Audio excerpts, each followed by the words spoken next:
Hello दोस्तों, नमस्कार। उन्मुक्त स्टडी सेंटर में आप सभी का स्वागत है। आज हम लोग इतिहास का प्रैक्टिस सेट नंबर 6 सॉल्व करेंगे, जो आपके आगामी परीक्षा के लिए बहुत ही उपयोगी महत्वपूर्ण प्रश्न है। और यदि आप हमारे चैनल पर नए हैं तो हमारे चैनल को शेयर और सब्सक्राइब करना मत भूलिएगा। आइए देखते हैं आज का पहला प्रश्न। आज का पहला प्रश्न है, आर्य शब्द का शाब्दिक अर्थ है, तो इसका सही उत्तर हो जाएगा ए, श्रेष्ठ। आर्य शब्द का जो शाब्दिक अर्थ है उसका अर्थ है श्रेष्ठ। अगला हमारा प्रश्न, आइए इस प्रश्न की व्याख्या देख लेते हैं। आर्य शब्द का शाब्दिक अर्थ है श्रेष्ठ। प्रसिद्ध इतिहासकार मैक्स मूलर के अनुसार आर्य शब्द भाषा व्यंजक है जिसका अर्थ है श्रेष्ठ होता है। प्रायः श्रेष्ठ जन हेतु आर्य का प्रयोग किया जाता है। आर्यों को उदात्त, अभिजात्य, कुलीन, उत्कृष्ट, स्वतंत्र आदि शब्दों से भी जाना जाता है। भारत में आर्यों का आगमन 1500 ईसा पूर्व से कुछ पहले हुआ था। भारत में उन्होंने सर्वप्रथम सप्त सैंधव प्रदेश में बसना प्रारंभ किया। आर्यों के 5 कबीले होने के कारण उन्हें पंचजन्य भी कहा जाता है। अगला प्रश्न है हमारा, मगध के किस प्रारंभिक शासक ने राज्यारोहण के लिए अपने पिता की हत्या की एवं स्वयं इसी कारणवश अपने पुत्र द्वारा मारा गया? तो इसका सही उत्तर हो जाएगा अजातशत्रु। अजातशत्रु जो था, राज्यारोहण के लिए अपने पिता की हत्या किया था और फिर उसका भी हत्या उसके पुत्र के द्वारा किया गया। इस प्रश्न की व्याख्या देख लेते हैं हम। हर्यक वंश का सबसे प्रतापी राजा बिंबिसार लगभग 545 ईसा पूर्व से 493 ईसा पूर्व तक शासन किया था। इसने गिरिव्रज को अपनी राजधानी बनाया। पुराणों के अनुसार बिंबिसार ने करीब 28 वर्षों तक शासन किया। विनय पिटक से ज्ञात होता है कि बुद्ध से मिलने के बाद उसने बौद्ध धर्म ग्रहण कर लिया था और बेलुवन नामक उद्यान को बुद्ध और तथा संघ के निमित्त प्रदान कर दिया था। अंतिम समय में अजातशत्रु ने अपने पिता बिंबिसार की हत्या कर दी और मगध के सिंहासन पर बैठा अजातशत्रु ने। ठीक है, इसने लंबे संघर्ष के बाद काशी वज्र संघ को जीता। इन लड़ाइयों में अजातशत्रु ने रथमूसल और महाशिलाकंटक नामक 2 हथियारों का प्रयोग किया था। याद रखिएगा, इसमें रथमसलो लिखा है लेकिन रथमूसल और महाशिलाकंटक नामक 2 हथियार का प्रयोग किया था। उसके शासनकाल में राजगृह में सप्तपदी गुफा में 483 ईसा पूर्व में प्रथम बौद्ध संगीत का आयोजन हुआ था। अंतिम समय में अजातशत्रु ने की हत्या जो है उसके पुत्र उदयन के द्वारा कर दिया गया था। उदयन ने पाटलिपुत्र नामक राजधानी की स्थापना की। आगे 4 शासकों ने भी इसी प्रकार अपने पिता की हत्या कर राज्य हस्तगत किया था। अगला प्रश्न है हमारा, मनुस्मृति मुख्यतः संबंधित है, तो इसका सही उत्तर हो जाएगा समाज व्यवस्था से। समाज व्यवस्था से मनुस्मृति संबंधित है। आइए इस प्रश्न की व्याख्या देख लेते हैं। मनुस्मृति की रचना 200 ईसा पूर्व से 200 ईस्वी तक के मध्य की गई है। यह स्मृति सर्वाधिक प्राचीन माना जाता है। उस समय के भारत के बारे में राजनीतिक, सामाजिक, धार्मिक जानकारी मिलती है। इसकी रचना पद्य में की गई है। अगला प्रश्न है, हर्ष के दरबार में ह्वेनसांग को एक दूत के रूप में किसने भेजा? ह्वेनसांग को, तो इसका सही उत्तर हो जाएगा ताइसुंग ने। ताइसुंग ने हर्ष के दरबार में ह्वेनसांग को एक दूत के रूप में भेजा था। आइए इस प्रश्न की व्याख्या देख लेते हैं हम। ह्वेनसांग कन्नौज के राजा हर्षवर्धन लगभग 606 से 647 ईस्वी तक शासन किया था के शासनकाल में भारत आया। चीन के तांगवंशी शासक ताइसुंग ने ह्वेनसांग को एक दूत के रूप में हर्षवर्धन के दरबार में भेजा था। इसने करीब 10 वर्षों तक भारत में भ्रमण किया। उसने 6 वर्षों तक नालंदा विश्वविद्यालय में अध्ययन किया। उसकी भारत यात्रा का वृत्तांत सियूकी नामक ग्रंथ से जाना जाता है, जिसमें लगभग 138 देशों की यात्रा का विवरण का जिक्र मिलता है।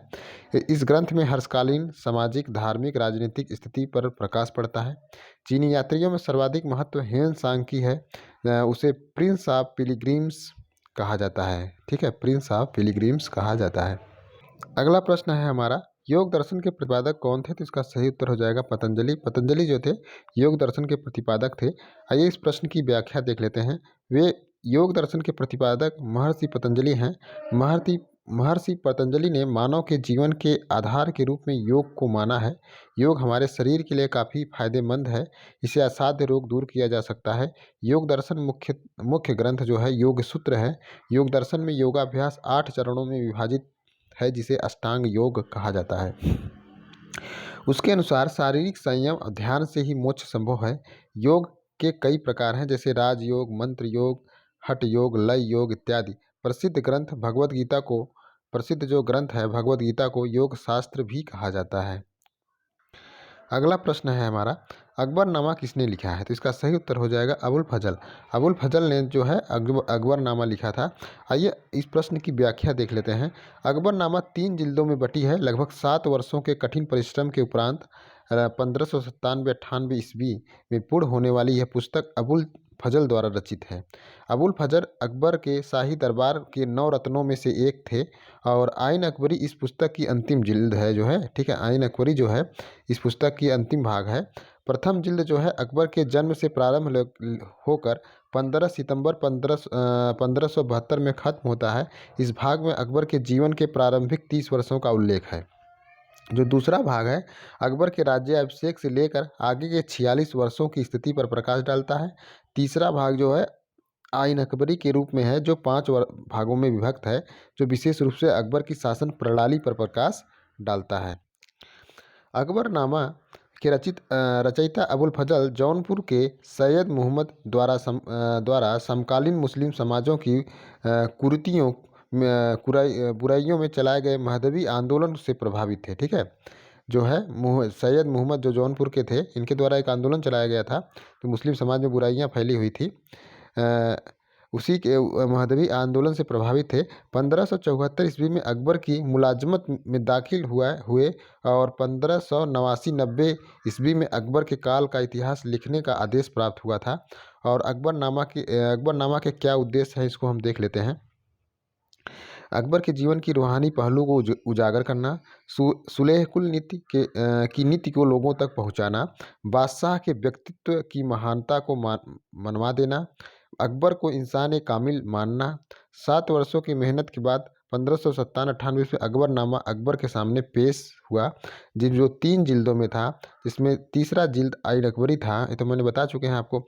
आइन अकबरी में अकबर की शासन प्रणाली के विवरण अबुल फजल ने पुराने लेखकों के इस दृष्टिकोण का खंडन किया कि हिंदुस्तान का इतिहास इस्लाम और हिंदू धर्म के परस्पर टकराव से भरा है। ठीक है, आइन अकबरी में याद रखिएगा, अबुल फजल ने जो पुराने दृष्टिकोण थे लेखकों के, इसका खंडन किया कि हिंदुस्तान का जो इतिहास है इस्लाम और हिंदू धर्म के परस्पर टकराव से भरा था, ऐसा नहीं है। ठीक है, अगला प्रश्न है, सूर्य मंदिर स्थापित है? तो इसका सही उत्तर हो जाएगा कोणार्क में। कोणार्क में जो है सूर्य मंदिर स्थापित है। और इस प्रश्न की व्याख्या देख लेते हैं। 1278 ईस्वी में गंग वंश के शासक नरसिम्हादेव द्वारा जो इसे स्थापित किया था। इसे ब्लैक पैगोडा भी के नाम से भी जाना जाता है। अगला प्रश्न है हमारा, किसने कहा था कि मेरी पीठ पर किया जाने वाला प्रत्येक प्रहार ब्रिटिश साम्राज्य के कफन में एक कील सिद्ध होगा? तो इसका सही उत्तर हो जाएगा लाला लाजपत राय ने ये कहा था। लाला लाजपत राय ने कहा था कि मेरे शरीर पर पड़ी एक एक लाठी की चोट ब्रिटिश साम्राज्य के ताबूत की एक एक कील होगी। ये उद्गार महान स्वतंत्रता सेनानी लाला लाजपत राय द्वारा 30 अक्टूबर 1928 को साइमन कमीशन का विरोध करने के समय लाहौर के तत्कालीन अंग्रेज पुलिस अधीक्षक स्कॉट द्वारा उन पर लाठियों के प्रहार करने के फलस्वरूप घायल होने के समय कहे गए थे। लाला लाजपत राय की मृत्यु इसी घटना के 18 दिन बाद लाठियों के घायल होने के कारण 17 नवंबर 1228 ईस्वी को हुई थी। अगला प्रश्न है हमारा, लॉर्ड मैकाले संबंधित है? तो इसका सही उत्तर हो जाएगा अंग्रेजी शिक्षा से संबंधित है। भारत में शिक्षा का उद्देश्य और माध्यम दोनों विचार करने के लिए लॉर्ड मैकाले के अधीन समिति का गठन किया गया। 2 फरवरी 1835 में लॉर्ड मैकाले ने अपने महत्वपूर्ण स्मरण पत्र जारी किया, जिसमें अंग्रेजी शिक्षा का माध्यम स्वीकार किए जाने की सिफारिश की। और लॉर्ड विलियम बेंटिंग की सरकार ने 17 मार्च 1835 के प्रस्ताव के द्वारा मैकाले के दृष्टिकोण को क्या अपना लिया। ठीक है, अगला हमारा प्रश्न है, 14 जून 1947 को कांग्रेस के दिल्ली अधिवेशन में भारत के विभाजन का प्रस्ताव स्वीकृत हुआ। इस अधिवेशन के अध्यक्ष थे? तो इसका सही उत्तर हो जाएगा सी, आचार्य JB कृपलानी थे। और इस प्रश्न की व्याख्या देख लेते हैं। कांग्रेस अध्यक्ष ही कांग्रेस कार्य समिति का अध्यक्ष होता है।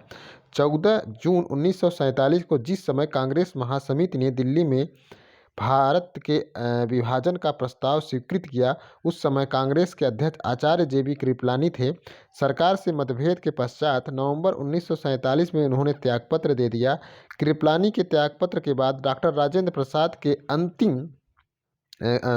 प्रसाद कांग्रेस के अंतरिम अध्यक्ष बने और 1943 ईस्वी में कांग्रेस के जयपुर अधिवेशन में पट्टाभी सितार मैया कांग्रेस के अगले अध्यक्ष बने। ठीक है, अगला प्रश्न है हमारा, किसके शासनकाल में अस्थाई बंदोबस्त प्रारंभ किया गया था? तो इसका सही उत्तर हो जाएगा लॉर्ड कॉर्नवालिस का। लॉर्ड कॉर्नवालिस के समय जो है अस्थाई बंदोबस्त प्रारंभ किया गया था। इस प्रश्न की व्याख्या देख लेते हैं हम।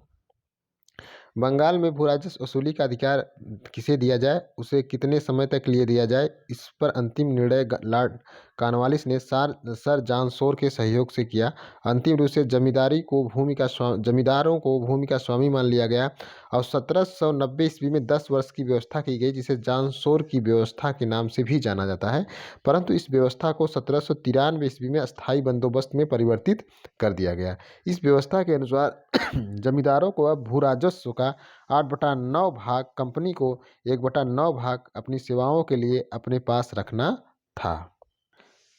अगला प्रश्न है हमारा, अखिल भारतीय मुस्लिम लीग की स्थापना किसने की थी? तो इसका सही उत्तर हो जाएगा नवाब सलीमुल्लाह खान ने किया था। इस प्रश्न की व्याख्या देख लेते हैं। बंगाल में स्वदेशी आंदोलन के समय अंग्रेजों ने फूट डालने के लिए मुस्लिमों को अपनी तरफ मिलाने का कार्य किया और 1 अक्टूबर 1906 को आगा खां के नेतृत्व में एक प्रतिनिधिमंडल वायसराय मिंटो से शिमला में मिला और मुसलमानों के लिए पृथक निर्वाचन व्यवस्था की मांग की। ढाका के नवाब सलीमुल्लाह के नेतृत्व में 30 सितंबर 1906 को ढाका के शाहबाग में एक सभा का आयोजन किया गया, जिसमें अखिल भारतीय मुस्लिम लीग की स्थापना की गई। इस संस्था का मुख्य उद्देश्य अंग्रेजों का समर्थन करना था और 1908 ईस्वी में आगा खां को मुस्लिम लीग का स्थायी अध्यक्ष बनाया गया। 1908 में, याद रखिएगा। अगला प्रश्न है हमारा, निम्नलिखित घटनाओं को क्रमानुसार व्यवस्थित कीजिए। तो इसमें कौन सी घटना कब घटी है? देखिए, इसमें चंपारण घटना सबसे पहले घटी थी 1917 में। ठीक है, फिर उसके बाद अमृतसर घटना हुई 13 अप्रैल 1919 में। फिर मोपला विद्रोह हुआ 1921 में। चौरी चौरा घटना हुआ आपका 1922 में। ठीक है, 5 फरवरी 1922 में, याद रखिएगा। इसका सही उत्तर हो जाएगा क्रम सी। तो चंपारण आंदोलन 1917 ईस्वी में हुआ था। अमृतसर घटना जो हुआ था 13 अप्रैल 1919 को हुआ था। मोपला विद्रोह 1921 में हुआ था। चौरी चौरा घटना जो है 5 फरवरी 1922 में हुआ था। अगला हमारा प्रश्न है, वर्ष 1932 में पूना समझौते के साथ किसका सीधा संबंध था? तो इसका सही उत्तर हो जाएगा भारतीय दलित वर्ग का। भारतीय दलित वर्ग पूना समझौते से सीधे संबंध था। इस प्रश्न की व्याख्या देख लेते हैं हम।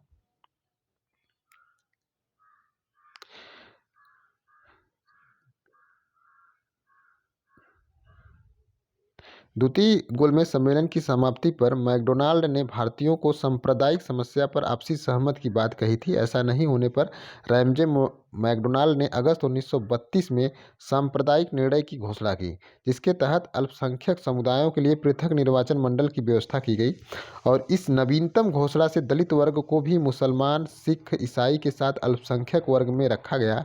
गांधी जी ने इस घोषणा का विरोध किया। 20 सितंबर 1932 ईस्वी में आमरण अनशन प्रारंभ किया गया। मदन मोहन मालवीय, राजेंद्र प्रसाद, पुरुषोत्तम दास टंडन, सी राजगोपालचारी के प्रयासों के फलस्वरूप अंबेडकर को दलित पृथक निर्वाचन मंडल को समाप्त करने के लिए मनाया गया। 26 सितंबर 1932 को गांधी जी अम्बेडकर के बीच पूना समझौता हुआ और पूना समझौते के अंतर्गत दलित वर्ग के लिए पृथक निर्वाचन मंडल समाप्त कर दिया गया। केंद्रीय विधानमंडल में दलित वर्ग के लिए सुरक्षित सीटों की संख्या 18% में वृद्धि कर दी गई। प्रांतीय विधानमंडलों में दलित वर्ग के लिए सुरक्षित सीटों की संख्या 71 से बढ़ाकर 148 कर दी गई। अगला प्रश्न है हमारा, द इंडियन स्ट्रगल नामक प्रसिद्ध पुस्तक किसने लिखी है? तो इसका सही उत्तर हो जाएगा सुभाष चंद्र बोस ने। द इंडियन स्ट्रगल जो है पुस्तक सुभाष चंद्र बोस ने लिखी है। पुस्तक ऑक्सफोर्ड यूनिवर्सिटी की प्रेस द्वारा प्रकाशित की गई है। अगला हमारा प्रश्न है, यहाँ भारत में एक क्रांति होने जा रही है और हमें जल्दी से चले जाना चाहिए, किसने कहा था? यह लॉर्ड वेवेल ने कहा था। लॉर्ड वेवेल ने का कार्यकाल 1944 से 1947 तक था। इसके समय में 1945 में शिमला समझौता हुआ। कैबिनेट मिशन 1946 में भारत में आया और इसी समय तत्कालीन ब्रिटिश प्रधानमंत्री क्लीमेंट एटली ने भारत को जून 1948 तक स्वतंत्र करने की घोषणा किया था। अगला हमारा प्रश्न है, महात्मा गांधी द्वारा चलाए गए प्रथम जन आंदोलन था, तो इसका सही उत्तर हो जाएगा आपका असहयोग आंदोलन। असहयोग आंदोलन जो था महात्मा गांधी द्वारा चलाया गया प्रथम जन आंदोलन था। इस प्रश्न की व्याख्या देख लेते हैं। महात्मा गांधी द्वारा चलाया गया प्रथम जन आंदोलन असहयोग आंदोलन था। रोलेक्ट एक्ट, जलियांवाला बाग हत्याकांड, खिलाफत आंदोलन ने असहयोग आंदोलन की पृष्ठभूमि तैयार किया। सितंबर 1920 ईस्वी में लाला लाजपत राय की अध्यक्षता में हुए कांग्रेस के कलकत्ता के विशेष अधिवेशन में गांधी जी ने असहयोग प्रस्ताव को पारित कराया। गांधी जी ने 1 अगस्त 1920 को केसर-ए-हिंद, जुलू युद्ध पदक, बोवर पदक वापस कर दिया। गांधी जी ने सारे देश का दौरा किया। सी.आर. दास, मोतीलाल नेहरू, एम.आर. जयकर, किचलू, वल्लभ भाई पटेल, सी राजगोपालचारी, टी प्रकाशम जैसे वकीलों ने अदालत का पूर्ण बहिष्कार किया और 9,000 विद्यार्थियों ने सहकारी स्कूलों का बहिष्कार किया तथा 800 राष्ट्रीय स्कूलों की स्थापना की गई। 5 फरवरी 1922 को चौरी चौरा में 22 पुलिसकर्मियों की हत्या के बाद गांधी जी ने 12 फरवरी 1922 को असहयोग आंदोलन को समाप्त घोषित कर दिया। अगला हमारा प्रश्न है, सुभाष चंद्र बोस के त्यागपत्र देने के बाद किसे भारतीय राष्ट्रीय कांग्रेस का अध्यक्ष चुना गया, तो इसका सही उत्तर हो जाएगा राजेंद्र प्रसाद को। इस प्रश्न की व्याख्या देख लेते हैं हम। 1938 ईस्वी में हरिपुरा अधिवेशन में कांग्रेस के अध्यक्ष सुभाष चंद्र बोस थे। 1939 में त्रिपुरी कांग्रेस के अधिवेशन के लिए सुभाष चंद्र बोस ने दोबारा अध्यक्ष पद के लिए अपनी उम्मीदवारी घोषित की, जबकि गांधी ने कट्टर समर्थक पट्टाभी सितारमैया को अध्यक्ष बनाना चाहते थे। 29 नवंबर 1939 को हुए चुनाव में सुभाष चंद्र बोस ने 1337 के मुकाबले 1580 मत मिले और पुनः अध्यक्ष चुन लिए गए। गांधी जी ने इस हार को अपनी हार माना और इसको अपनी व्यक्तिगत प्रतिष्ठा से जोड़ दिया। अंततः सुभाष चंद्र बोस ने अध्यक्ष पद से इस्तीफा दे दिया और उनकी जगह राजेंद्र प्रसाद को अध्यक्ष बनाया गया। अगला प्रश्न है, वह कौन राष्ट्रवादी नेता था जो 1925 में केंद्रीय विधानसभा का अध्यक्ष चुना गया, तो इसका सही उत्तर हो जाएगा विट्ठल भाई पटेल। इस प्रश्न की व्याख्या देख लेते हैं। गांधी जी के असहयोग आंदोलन वापस लेने के बाद सी.आर. दास, मोतीलाल नेहरू ने मार्च 1923 ईस्वी में इलाहाबाद में स्वराज पार्टी की स्थापना की और 1923 ईस्वी के सेंट्रल लेजिस्लेटिव असेंबली के चुनाव में निर्वाचित सीटों में स्वराजियों को 42 स्थानों पर विजय मिली। मध्य प्रांत में उन्हें पूर्ण बहुमत मिला। बंगाल में उन्हें सबसे बड़े दल के रूप में उभरे। स्वराजियों ने मदन मोहन मालवीय जिन्ना के साथ मिलकर एक साझा मोर्चा बनाया तथा 1925 ईस्वी में विट्ठल भाई पटेल को सेंट्रल लेजिस्लेटिव असेंबली का अध्यक्ष बनवाने में उन्हें सफलता मिली। अगला प्रश्न है हमारा, अखिल भारतीय कांग्रेस की प्रथम महिला अध्यक्ष कौन थी, तो इसका सही उत्तर हो जाएगा एनी बेसेंट। जो है एनी बेसेंट एक आयरिश महिला थी। इनका जन्म 1847 ईस्वी में लंदन में हुआ था और 1887 ईस्वी में अपने पति रेवरेंड फ्रैंक बेसेंट से संबंध विच्छेद होने के कारण थियोसॉफी के संपर्क में आई। 1907 ईस्वी में उन्हें भारत स्थित थियोसॉफिकल सोसाइटी का अध्यक्ष चुना गया। इन्होंने बनारस में सेंट्रल हिंदू कॉलेज की स्थापना की। 1917 ईस्वी में कलकत्ता के कांग्रेस अधिवेशन का एनी बेसेंट को पहला विदेशी यानी अध्यक्ष होने का गौरव प्राप्त हुआ। श्रीमती सरोजनी नायडू जो कांग्रेस की प्रथम भारतीय महिला अध्यक्ष बनी थी और अन्य जो महिलाएं थी जैसे नलिनी गुप्ता 1933 में बनी थी, एनी बेसेंट 1917 में, सरोजनी नायडू 1925 में अध्यक्ष बनी थी। दोस्तों आज का हमारा प्रैक्टिस सेट था, कैसा लगा कमेंट करके ज़रूर बताइएगा और शेयर सब्सक्राइब करना मत भूलिएगा।